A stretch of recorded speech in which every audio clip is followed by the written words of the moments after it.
Hello అందరికీ. మా పాప అయితే చిన్న పాప, చిన్న కేటు కాదండి, అసలు చూపిస్తాను చూడండి ఎంత కేటో.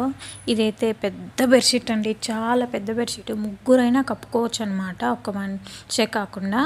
ఈ బెడ్షీట్ని ఎవ్వరికి ఇవ్వకుండా చూడండి ఆ పిల్ల ఎంత ఉంటుంది, ఇలా బెడ్షీట్ని దాన్ని ఇలా దోపేస్తుంది అనమాట ఆ పిల్ల.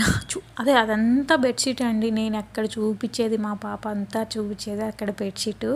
అవైతే కాళ్ళు అనమాట, ఇంకా మొత్తం రెండు కాళ్ళ మధ్యలోకి తోసేసుకొని ఎవరన్నా కప్పుకుంటారనో ఏమో తెలియదు, కానీ ఆ పాప అయితే ఆ బెడ్షీట్ ఎవ్వరికి ఇవ్వదండి, ఇంక ఇలా చేసేస్తుంది. నేను ఎప్పటి నుంచో ఇలాగ చూపిద్దాం అనుకుంటున్నా, చూడండి అక్కడ కూడా నేను చూపిస్తున్నాను బాడీ పార్ట్స్ ఏంటి, ఈ బెడ్షీట్ ఏంటి అని చెప్పేసి. ప్రతిరోజు ఇలాగే చేస్తుంది. ఈ బెడ్షీటే కాదు, ఆ పిల్ల ఏ బెడ్షీట్ తీసుకున్నా అంతే, ఇంకా అది ఎవరికి ఇవ్వదు, ఎవరు కప్పుకోకూడదు. మీ పిల్లలు కూడా ఇలాగే చేస్తారా? కామెంట్ చేయండి.